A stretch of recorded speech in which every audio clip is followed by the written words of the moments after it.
Bitcoin विवाद पर महाराष्ट्र के उप मुख्यमंत्री अजीत पवार का बयान सामने आया और कहा कि क्लिप में आवाजें नाना पटोले और सुप्रिया सुले की हैं।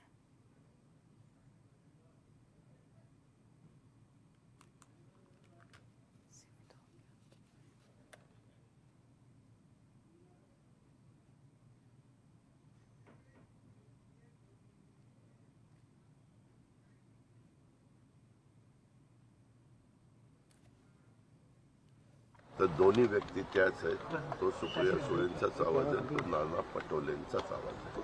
त्या दोघांच्या बद्दलचे काही ऐकायला मिळतं त्यांनी जे मांडलेलं आहे, तर दोन्ही व्यक्ती त्याच आहेत। तो सुप्रिया सुळेंचाच आवाज आहे, तो नाना पटोलेंचाच आवाज आहे। त्या दोघांच्या बद्दलचे काही ऐकायला मिळतं त्यांनी जे मांडलेलं आहे, तर दोन्ही व्यक्ती त्याच आहेत। तो सुप्रिया सुळेंचाच आवाज आहे, तो नाना पटोलेंचाच आवाज आहे। त्या दोघांच्या बद्दलचे काही ऐकायला मिळतं त्यांनी जे मांडलेलं आहे, तर दोन्ही व्यक्ती त्याच आहेत। तो सुप्रिया सुळेंचाच आवाज आहे, तो नाना पटोलेंचा